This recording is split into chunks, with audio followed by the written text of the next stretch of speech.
great to get out and amongst people again, so fantastic to be here. To be on a celebration as well, to do something which is a celebration is terrific.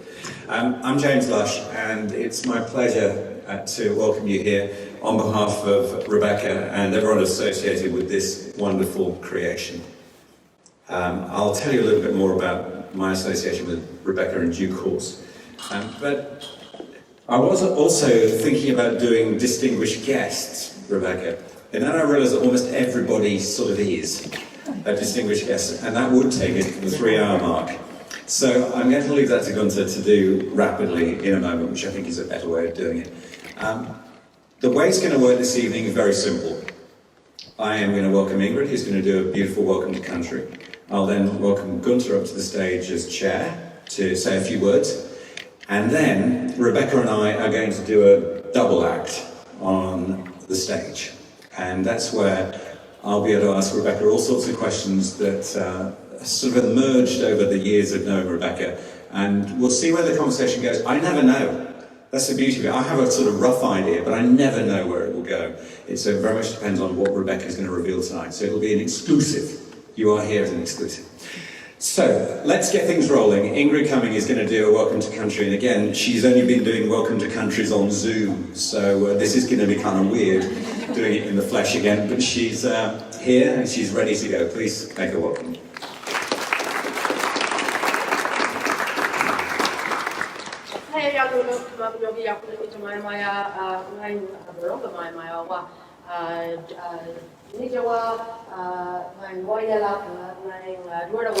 Pulling nija wongi nija popra wearing wa ya pulling popra nija dilling luna wa popra wa mutang wa wa. Pretty good, eh? Yeah. So nice to be in front of people. In the language of the Wajak Noongar, I said I'm really happy to be here, specifically on what is known as my totem area, which is the dingo songline here at Wayila of Fremantle. Looking out to the ancestors of the seas and of the skies and asking them to come and look over all of us as we gather here for such an important event to celebrate such an incredible achievement. Thank you for having me. I have a real beautiful feeling and energy when I get to do Welcome to Countries on an area that's so very special personally to me and to my family. So on behalf of those ancestors, past, present, and those emerging leaders like me, I thank the old people for letting me do things like this. It's quite incredible, and I take it as a particularly huge honour. Thank you for letting me be involved with the book itself and the work that we're doing with Boral as well by empowering Indigenous communities to come on the sustainability journey. So I'm going to sing for you. I'm going to sing the songline I usually see me perform before. Yeah, no, well, for those who haven't, you're in for a treat. I think I'm pretty awesome. So this songline doesn't actually come from here specifically, but it's connected to here from a place called Kalamarada here in Perth. Kalamarada being a Noongar name. Just heard Mandra's going to be doing the dual naming. That's pretty groovy. So Kalamarada has kept the Noongar name, meaning the home fires of Marada or the home fires of ceremony, where people from around different nations within Noongar and outside would come together, do important business like we're doing here today. So that's why I like singing this one. Feel free to clap along. There's $50 in it for anyone who can translate this song. Apart from the minister, because I think you've heard it a few times before. So clap along with me, as my ancestors do not discriminate on Noongar mark, on your skin colour, where you're from, or even if you're an Eagles supporter, because we're in Fremantle, right? We care about couple here, good head, heart and spirit. So let's all join together as humans to call out to the spirits to come and look after us and bless our future journey. Are you ready?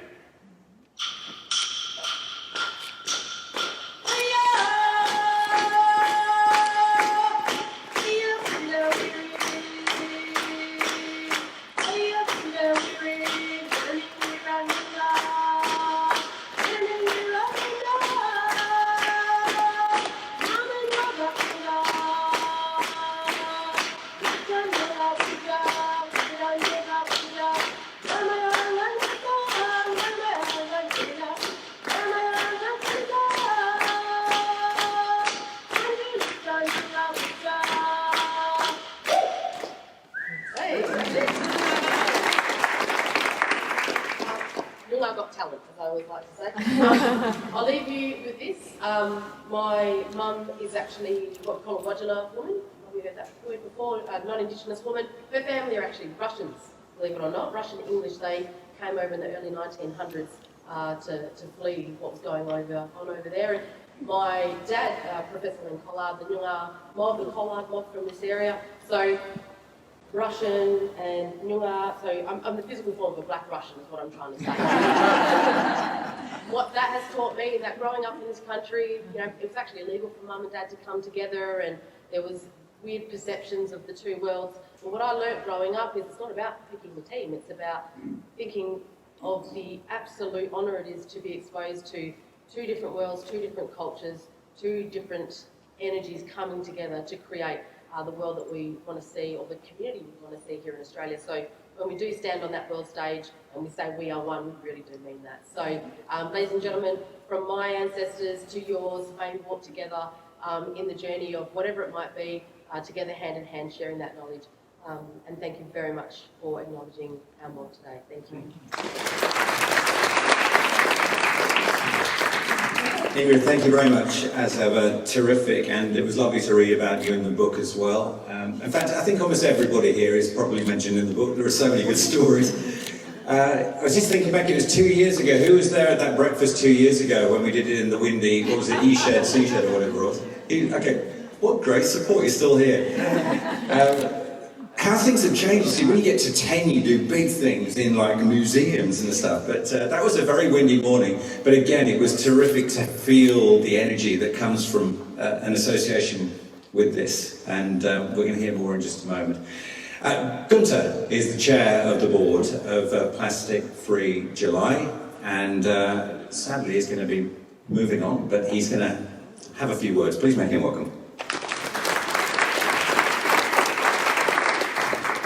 James, for that, and Ingrid, thank you for that welcome to country. And I think there's a real connection between what Plastic Free July does in terms of custodianship and our care for land, that there's a real connection there. So thank you for that. If I can extend my welcome to all of you tonight, and it is auspicious, so for those of you who haven't done the math, today is our 10th anniversary of the Plastic Free July Challenge. So it is a very auspicious occasion, and we also have Rebecca's book launch. And I don't have a copy of the book, and the ones up front, I've been told, are not complimentary, but if you would like to purchase said book, you can get that from the concession at the front. For those of you who haven't met me before, my name is Gunter. I'm the chair of the Plastic Free Foundation, the for-purpose organisation, as we like to call it, that is behind this global movement. But I'd really just like to thank you. Some of you have journeyed with us for a long time, for attending tonight as special guests. But I would like to acknowledge some honourable guests we have with us tonight. The Honourable Stephen Dawson, MLC, Minister for the Environment. Mr Josh Wilson, MP, Federal Member for Fremantle. The Honourable Simone McGurk, the State Member for Fremantle as well. Mayor Brad Pettit and Deputy Mayor Councillor Hannah Fitzhannon from the City of Fremantle. Mr Alec Cold, OBE, CEO of the WA Maritime Museum, who are hosting us tonight. Mr Stephen Frodsham, the CEO of the Southern Metropolitan Regional Council, and Mr Tim Yui, other way around, Stephen from the Western Metropolitan Regional Council, and Mr Tim Yui, CEO of the Southern Metropolitan Regional Council. I'd also like to take the time to acknowledge my past and present board members that are here tonight, and just acknowledge the role they've played, along with Rebecca, in bringing the organisation this far. So some of you were part of this story at the start. You've journeyed with Plastic Free July for 10 years. Many of you, most of you I think, have probably participated. And a number of you have played a key role in making Plastic Free July with a campaign the very special thing that it is. In particular, I'd also like to acknowledge the financial support we've received from the West Australian State Government through Lotteries West and the Waste Authority of WA. And in particular to Minister Dawson, you've really been a massive advocate for the campaign over the last years, so thank you for that. I'd also like to acknowledge our venue sponsor tonight, the WA Maritime Museum, for this just incredible, very special place to hold the 10-year anniversary. And it's also an interesting place in that the story of Plastic Free July starts here in Fremantle, and so it's an auspicious way for us to celebrate a 10-year anniversary here. So for those of you who don't know, I also have a day job, which is as the CEO of the Mindarie Regional Council. So we run the Tamala Park landfill site up north near Mindarie, and we'll take about 180,000 tonnes of waste to landfill in any given year. That's waste that's generated from households. Roughly about a third of Perth's population's waste comes to my facility. So I get to see very much firsthand the impact of our consumer choices and the throwaway economy that we live in. And that's one of the reasons, I think, for me, I'm drawn to the Plastic Free July Challenge, is I end up dealing with the problem once it's created. And what this campaign, what the foundation does, is gives people the tool to stop the problem before it starts. And I think that is incredibly powerful. So Plastic Free July is a global movement that helps millions of people be part of the solution to our plastic pollution. So we have cleaner streets, cleaner oceans, and the places that we live reflect that as well. And the ask that we make as part of the campaign is that people refuse single-use plastics. Our focus is on providing resources and ideas and the stories, solutions about how people can change themselves.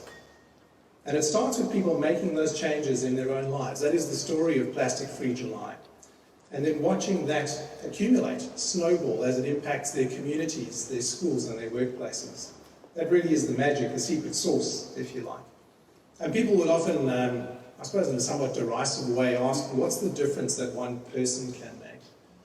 But what we've seen is over the last 10 years, the difference that one person can make in community is incredibly significant. Some of the highlights from our campaign last year, so bear in mind we're in our 10th year, a campaign that started here in Fremantle. So from the 2019 Plastic Free July campaign, 250 million people worldwide participated in our campaign, participated in Plastic Free July. 2.8, so almost 3 million of those people were here in Australia. They were Aussies like us. 9 out of 10 people that we surveyed and who partook in that have had waste behaviours that they adopted in July, so July 2019, those behaviours have stuck for them. So 90% of people, the behaviours that they adopted in July, stuck with them. Participants reduced their waste by 23 kilos per person. For those of you who don't actively weigh your bin across a year, that's about 5% of their waste reduction. Now, for those of us who work in the waste industry, that's phenomenal. To achieve a 5% reduction in the amount of waste that's produced, that's something quite else.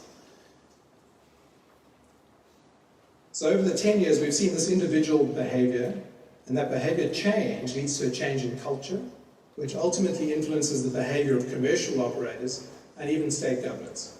And we've seen that in our state here. There's been quite a collaborative relationship, and you would have seen the introduction of the plastic bag ban, the upcoming container deposit scheme, and other waste reforms that have taken place. And there are plenty of these stories, and you heard James talk about them earlier. Read the book.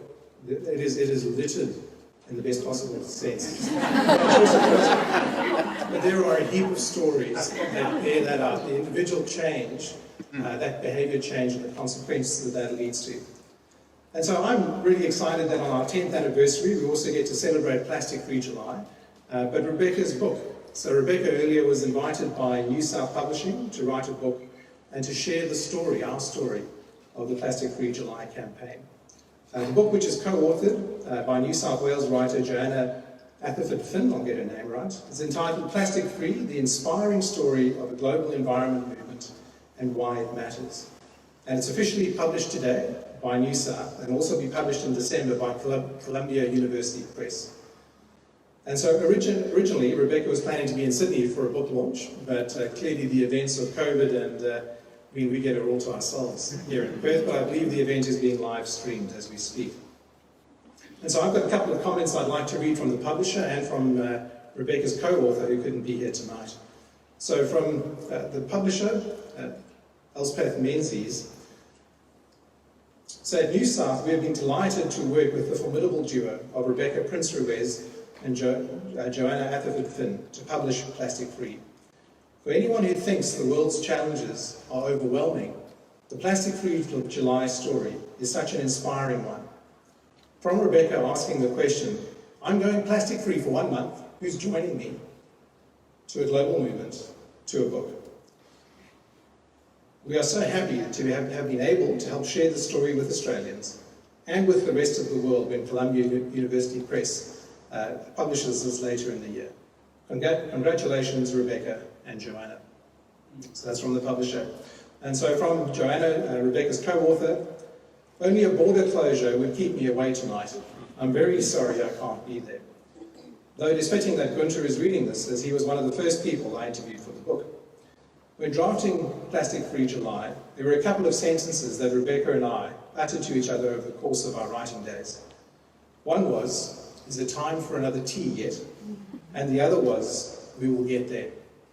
And towards the end of the process, I think we both started to wonder if the latter statement was wishful thinking. But we can now both say we got there. And I'm very honoured to have been part of the collaboration. When Rebecca and I signed the publication contract, we hadn't met.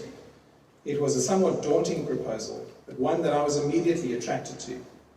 I had not long started on my own single-use plastic-free journey, and so to chart the Plastic Free July story and the story of those from around the world who have made the challenge their own was such an informative and uplifting process.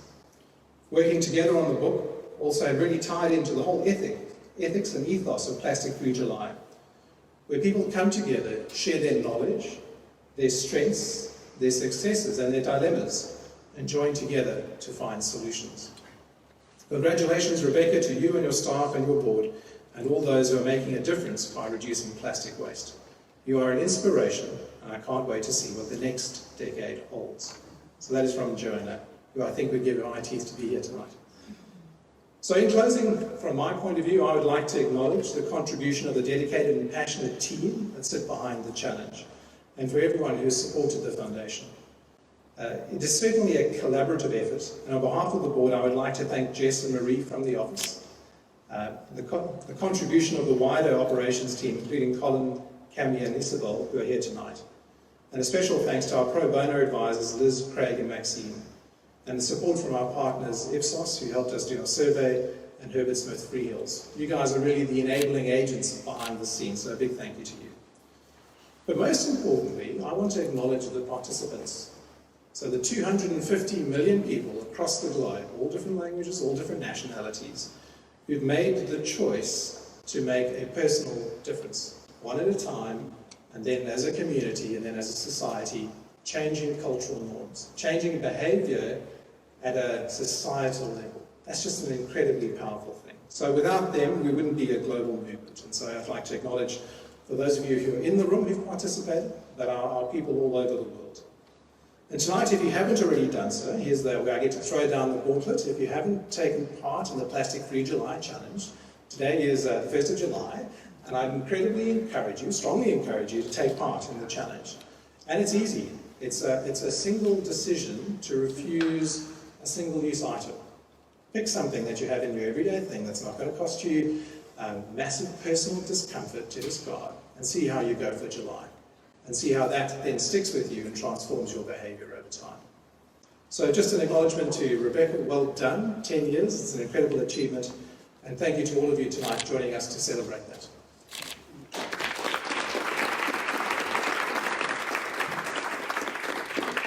Thank you, Gunther. What Gunther didn't say, and I picked this up when I read the book, he talked about 180,000 tonnes. That's what he deals with on an annual basis. When he started, it was 300,000. But because of his involvement, it's now 180,000. So I think you deserve a round of applause for what you've done. Okay, let's get on with the main act. The person who has, with her teammate, put this book together and has been on this incredible journey over the last 10 years. It is a tremendous example of how one person can make a difference. Please make her welcome. Rebecca.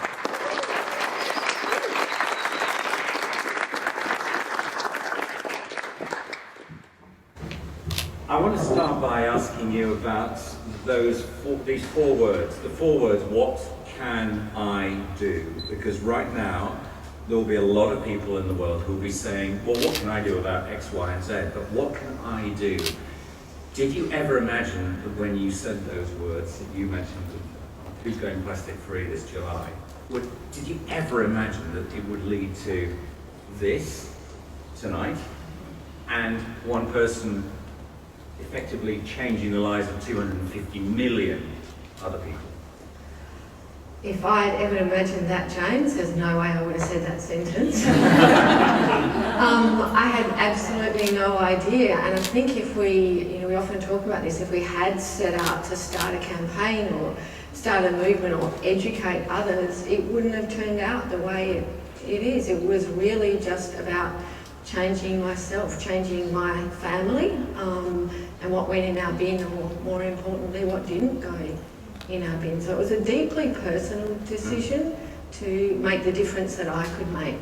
Do you think if you hadn't made it so personal, if you had corporatised this movement, it would have been even greater? No, I think it was very much because it was that personal decision. And I remember once when I was having a conversation with Colin Ashton-Graham, the behavioural economist who we interview in the book, and we were listening to a presentation, and it was a corporately sponsored campaign, and it cost $1 million. And I remember sitting there, and I turned to him and said, Colin, what I could have done with $1 million to get us started. And I think it's a really grassroots movement, and we didn't know how difficult it was going to be. I thought it actually wouldn't be that hard to reduce single-use plastic. It really opened my eyes. But because I didn't have all the ideas, and with my colleagues Amy and Nabila and our Earth Carers volunteers, together we had those conversations and we came up with some solutions. Well, and that's what it's all about. This book is full of the solutions, and lots of people who've joined in that, which is great. But if you had money behind you, in particular in the latter years, would that not have given it the turbocharge to sort of propel it into another level of consciousness, perhaps?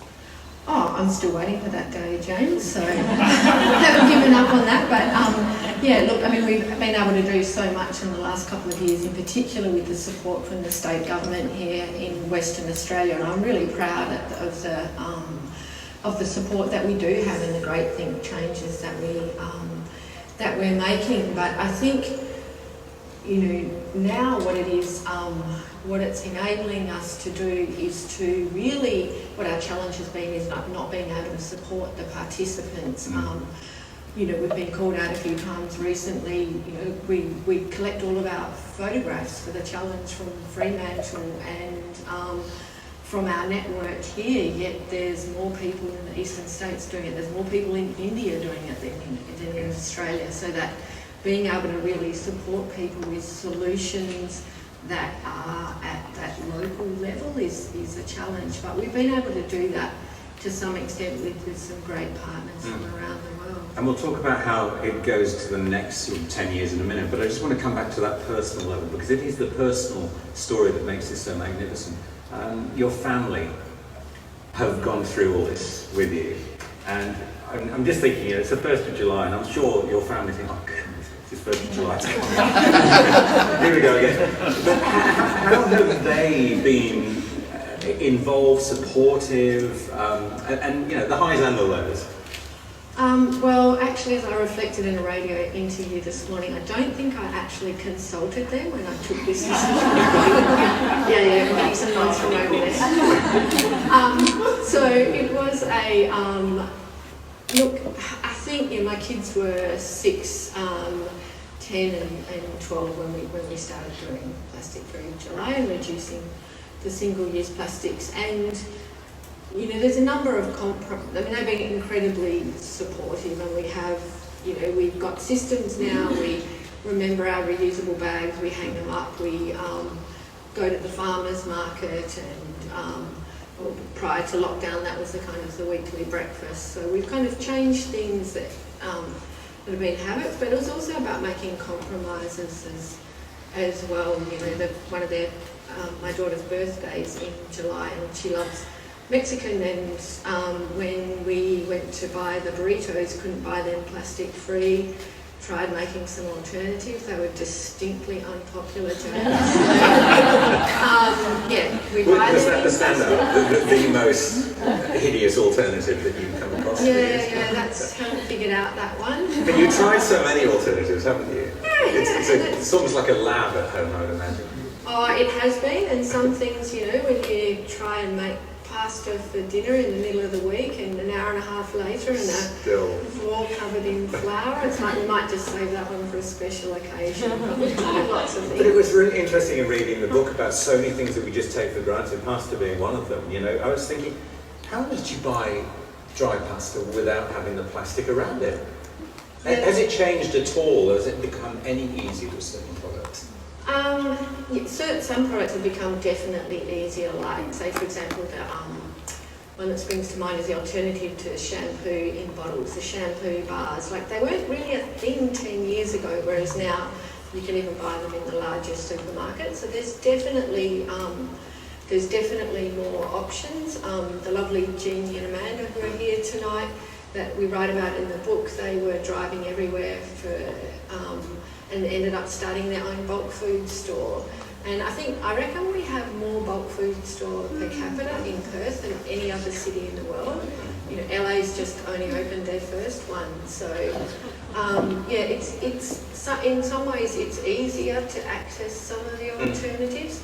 But I also think it's the community here that have asked for that. But you can also, similarly, you can go into a supermarket, probably, you know, within 5 kilometres of here, and you can see the likes of bananas, avocados, satsumas, mandarins wrapped in plastic. So it's made a dent on those that want to have it dented upon them, but still there's so much to do, isn't there? We got a lot of work to do still, James. I'm not going to retire on this one yet. But we have seen change, and it's not that plastic doesn't have a use and a role. It is a useful material. It's just, as we say, it's the way that we're using this material that's designed to last forever for just a few moments and then throw it away. So, but what we're seeing is some local change. Like, I remember talking to one of my neighbours, and you know, our choice was, well, we'll go to the greengrocer and we'll go to the farmers market, and we're just going to support local growers, buy fresh local produce, whereas some people do their weekly shop at the supermarket. And was really interested to see that the local supermarket where I live in South Fremantle, they've so many people had complained to the manager that they had, what I believe from a big supermarket standard, got rid of a lot of their plastic packaging. Our local IGA will now sell apples in a brown paper bag as well as loose. So the more we ask... You think that comes from pressure from the shopper to actually sort of have a word with the manager and say, you need to change this? Yeah, I think absolutely. Maybe there aren't enough doing it. I mean, maybe what would make it easier for that change to be across the board? I think we can easily underestimate the power of our consumer voice, and you know, I don't know if you want to go into it now or talk about later. We've got the example of Air New Zealand and the changes that they made there last year in their operations, and one of the drivers for that was it was their most frequently written letter of complaint from their customers. And I remember when Target a few years ago banned plastic bags, and after a couple of years they had something like 50 people wrote in complaining, so they switched, they put it back in the plastic bag. But then thousands of people complained, so more people were happy with it. So I think we need to not just say, not just complain, but we also need to, it's hard for business, it's really hard, it often costs them more, or it takes more time to make these changes. So we also need to support business, we need to vote with our dollar and support businesses that are doing the right thing. And I also think, like, in terms of products, like, the customer is the one that should be writing in to say, I love this product, but I'm doing plastic-free July. Is it an option to change your packaging? Right. Could you do this? And from those little gestures, big things happen, because it's all about consciousness, isn't it? Whether it's in schools or whether it's in the local shop or whatever it is, as soon as they hear this repeatedly, they start to make changes. Yeah, I think it's as soon as they hear it, but also, as importantly, if not more importantly, James, what I've learned is that they see people doing it. They see people making those choices, and You know, I couldn't count the number of times that I've, you know, bought fruit or veggies in my reusable produce bags, and I've had other people in the supermarket queue or people at the checkout, particularly in the earlier, 10 years ago when they weren't such a common, as common as they are now, say, oh, where did you get those from? Or that's a great idea, or I'm gonna do that. Was that the recycled curtains? Recycled netting curtains, and also had some that were made by Anya from recycled plastic bottles. Okay, so now people are asking, where do you get those from? And there is more awareness. Do you think the next 10 years, if you stick with it for the next 10, we'll see more of a take-up of some of this? Do you think it will become the norm that we don't see single-use plastic so much? I think I'm a glass half full person, James, so I like to hope so. I think that there is definitely a rise in consumer concern and people engaging. We've seen, pretty exponential growth over the last 10 years in the uptake of the campaign. What we need to see now is action from businesses and the right policy frameworks from governments to enable that, and also to set a level playing field for business as well. What do you think it takes? Is it carrot and stick? Or is it more stick or carrot? What is it going to take? Well, I reckon businesses need a bit more stick, I would say. Yeah. Because, so for example, with those netting produce bags, when I interview Hayley in the book, they're made from recycled plastic bottles. It's more expensive for manufacturers to use virgin plastic than it is to use recycled content. So that's where I think things like having minimum mandated recycled content in our plastics, because if we're just collecting it and sending it off for recycling, that's only one part of the equation. We've got to actually use it again and bring circularity to this material. And I love that we're getting a container deposit scheme here in Western Australia later on in the year. That's a form of what they call extended producer responsibility, so that then the producers are becoming responsible for that item across its lifetime. And what you see from that is reduction in the amount of litter and improvements in recycling outcomes. So it's an absolute win-win. Okay, we're lucky enough to have quite a few political characters in the room, all denomination, which is wonderful. Given the fact that they're there to represent us and to kind of enact the will of the public, what could they do that is going to be an easier win for them? Because again, there's people to be re-elected and what have you. What is going to get them easy points? I think what's going to get them easy points, I think it's making a difference, and I think it's, the bag ban and the container deposit scheme is a start, but we do have a long way to go in terms of tackling the bigger problem. So the result, when I was doing this research for the book, I was really shocked to read that the plastic production is set to increase by 40% by the year 2050. And pre-China introducing their waste import bans and stopping accepting some of our recycling, around the world, of all the plastic we'd ever produced, we were only recycling 9%. So recycling is absolutely important, and it's all technically recyclable. And one of the stories I mentioned in the book was from talking to Tim Yue from the SMRC, and we'd been talking about we'd been listening to this manufacturer saying they designed this new type of packaging, and it was for this shampoo, and it was 100% recyclable. And when I asked Tim about it, he just said that would need a new optical sorter at our facility. It'll cost $1 million, and that's just for that one product.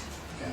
And there's just such a disconnect between, and the responsibility for this plastic waste problem, for the plastic pollution problem that's ending up in the environment. There's a great cost to that, and the cost is borne by not only our environment, it's borne by the people that are out there cleaning it up off our beaches. It's borne by the councils doing litter sweeping. And we've got to start to push the cost back onto to the manufacturers and the business. The Environment Minister's here, wonderful, and I know you've been terrifically supportive. Sorry, I'm not meaning to point fingers. This is in a nice way. I know you're incredibly supportive in this. You know, you're passionately involved in this, but it must be so frustrating because there will always be other ways that money can be spent. So how can this be something that is deemed to be a priority? And also, given the fact that electoral cycles are so short, it's almost like, well, we can just push that one down the road. And that's where I think good policy needs to come into it, like the banning particular problematic items by introducing recycling goals that have, not just having targets, but having targets that are enforceable. So that's on a local level you're talking about? That could be at a state level or at a national level. So, I mean, we're going to increasing, like after China, a lot of other countries followed suit. So we're going to have to increasingly accept the fact as a country that this is our waste and we need to start to deal with it. So if we're going to take what you've done in the last 10 years, and as I say, we went from one person to 250 million, if this is this is like Ground Central, right? We're really here. How can we take what we have, what I say we, gosh, look at me taking credit for this. How can you take the next 10 years and do even more on the likes of an international sort of scale? Because you just mentioned China and other countries, but how can we really use this as the, now we go to this level, what do we do?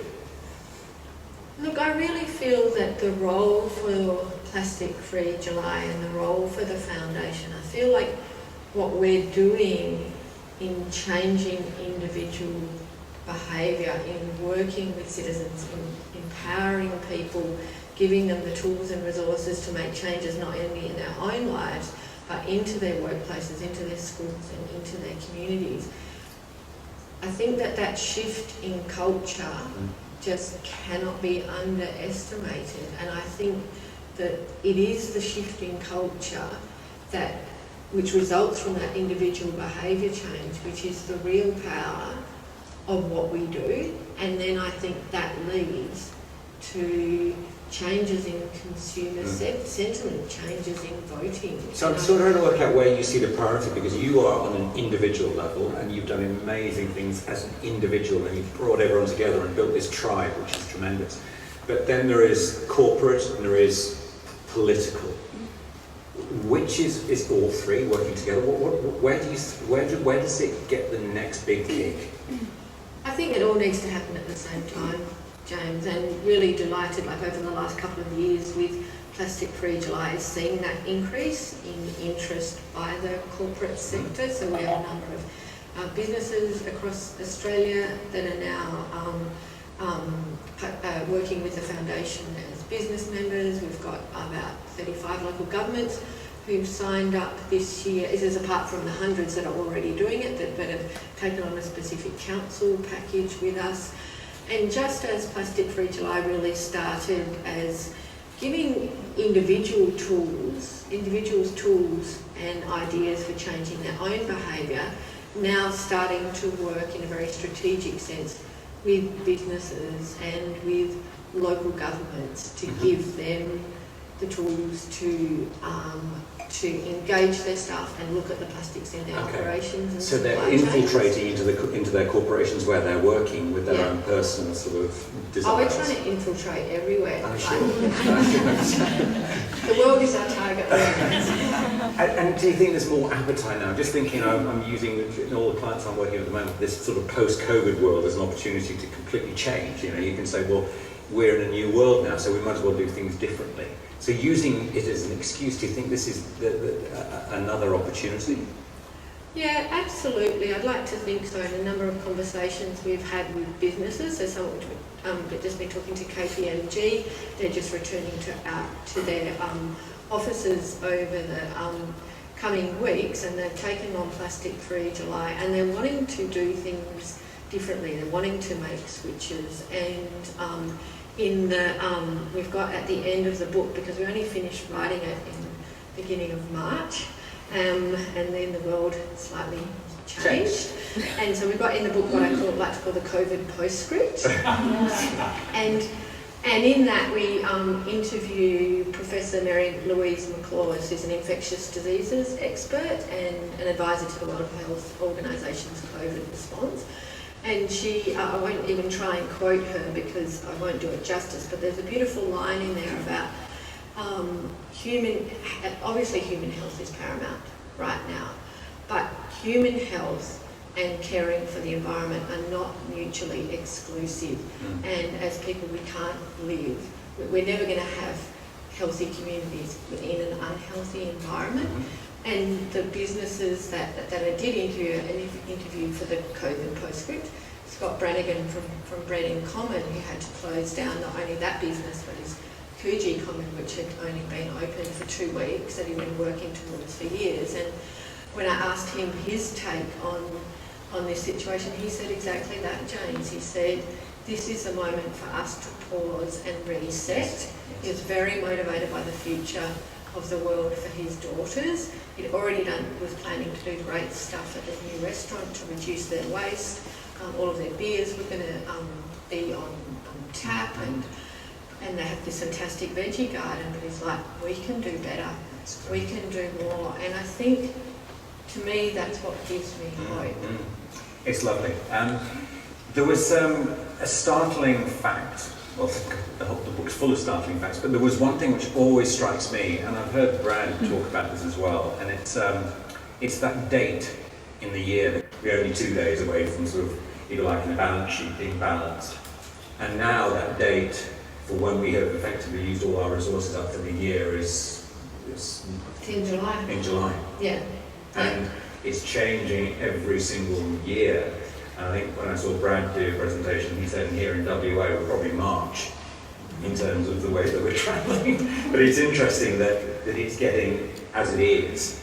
Do you think people are aware of this? Because it's all about consciousness. If people were aware of a startling fact like that, do you think it would make us change our behaviour? Well, to quote Colin, facts don't change behaviour.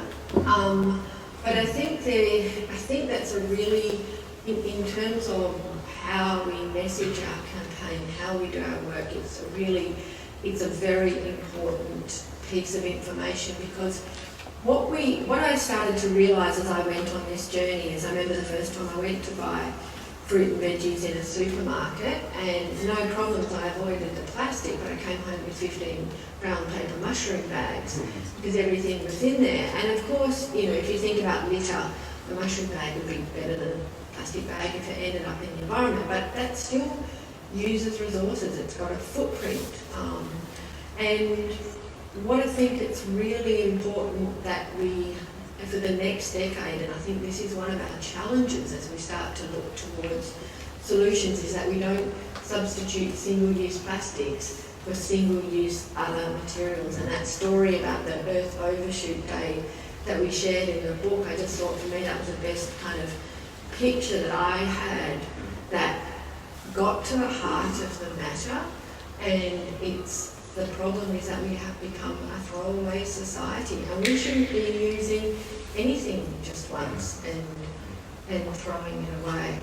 There must be a lot of people who say, Rebecca, you're living in this sort of wonderful, sort of idealistic world, and I know that comes a lot from your upbringing. You were lucky to grow up in a beautiful part of the world that didn't have a lot of that, and so you didn't need that. What do you say to those people who say, it's great, Rebecca, but I just don't have the time, the inclination, the energy, whatever it is. Let's be.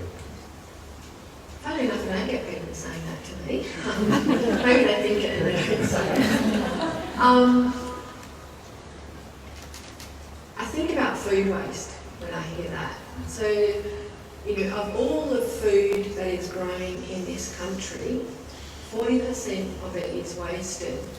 And I think what COVID and that pandemic and that spending more time at home showed us is that we can learn new skills, we can make things from scratch, we can use what we've got in our pantry and our fridges. Maybe we don't need to. I think people were wanting to shop less, they were often constrained financially. So I think we started to learn some of those skills of being a little bit more resourceful, and maybe through Maybe, yeah. It's a word that's not often thrown around, but it's a great word, isn't it? Yeah, yeah. And so Although I've seen lots of people who are, taking their seeds from their sort of the capsicums and planting. So we are starting to become more aware of what we can grow on our window ledge, for example, in the garden. Yeah, and I don't think that the plastic-free July message isn't about throwing out all your plastics, throwing out your Tupperware containers and going buying the new eco stainless steel or glass containers, whatever it is. It's about using what you've got. We don't need a new fancy shopping bag each year or the latest colour of reusable cup.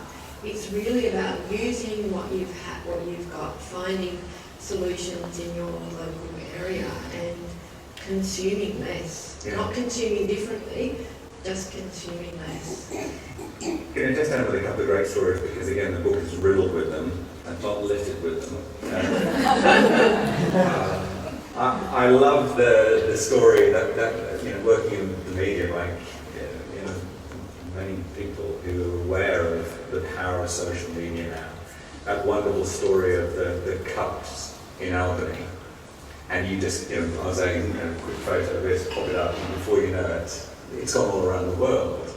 And then you're being asked to do interviews. It was just for those that don't know the story, just tell them a little bit more about that. Yeah, so this it's the start of chapter 8, I think, the basket of cups. It's one of my favourite stories in the book, James. So I was giving a presentation in Albany and was just grabbing a quick coffee beforehand, and noticed at the counter of Emu Point Cafe there was a basket and some mismatched ceramic cups, and there was a beautifully handwritten blackboard sign saying these cups were free, use them, bring them back if you've forgotten your cup and you want to take away coffee. So I just got permission, asked how it worked, snapped a photo, didn't think too much about it, but it did indeed go viral. And I wasn't quite sure why, because I thought it's good, but I didn't think it's that good. Something like 15,000 people had liked it on Instagram, and people would tag. The great thing is that people were tagging their cafes all around the world, like, could you do this? I've got some cups, I'll donate, I'll come and set it up with you. And the next day when I was in the cafe and I started chatting to the barista, he said to me, "Oh, was that you that took that?" Obviously I don't look like an Insta star, or an influencer. And so it turned out that it was an influencer, a Hollywood actor, Melissa Joan Hart, who was, I didn't know who she was, but Sabrina the Teenage Witch in the TV series. She shared it on her social media. She was working in her hometown in Connecticut trying to tackle the plastics issue there, and it took her fancy. And that was just a great example of how that spread, that sort of, I suppose, turbocharged it, that made a big difference. So many things that we've done have made a difference. One of the interesting things was there was a couple of then media articles about this Emu Point Cafe, and it was online, and Most Australian covered it. There's no mention in any of the stories about plastic-free July, but that's how it works. We only know, I think, the tip of the iceberg about what this crazy idea and challenge has done. And people like Jack Johnson and a whole heap of other musicians very involved as well. Have you hung out with them? Being an influencer now? They want to hang out with you?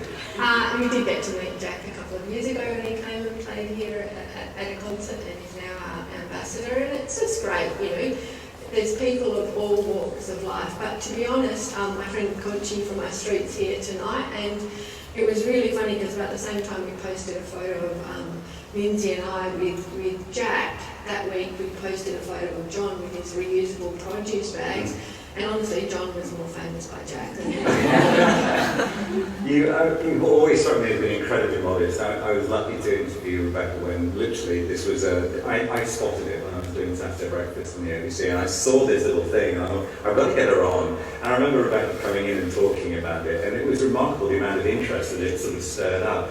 But I also remember how incredibly modest you were then, and you haven't changed a bit. You have done so much, to do what you have done. You're a wonderful example of how one person can really make a difference. And even to the point where this book, by the way, is plastic free. It doesn't have any plastic on it. Every single detail is there. And I have to say, it's a brilliant read, it's beautifully put together, and it's an inspiration for so many of us now who are looking to see what one person can actually do at a time when we really need it. So, to you, a big round of applause.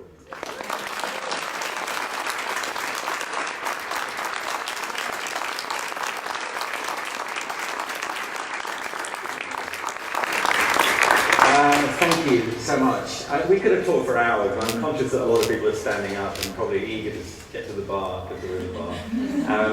That's going to stay up until around about 7 o'clock. So if anyone would like a drink and something to eat, please stay for that. And any other messages from you? I'm a shameless opportunist. If you haven't already done so, sign up and join the challenge. And also, she will never say this, but buy the book. She will never say that. Thank you so much for coming. It's wonderful to see live people again in a live event.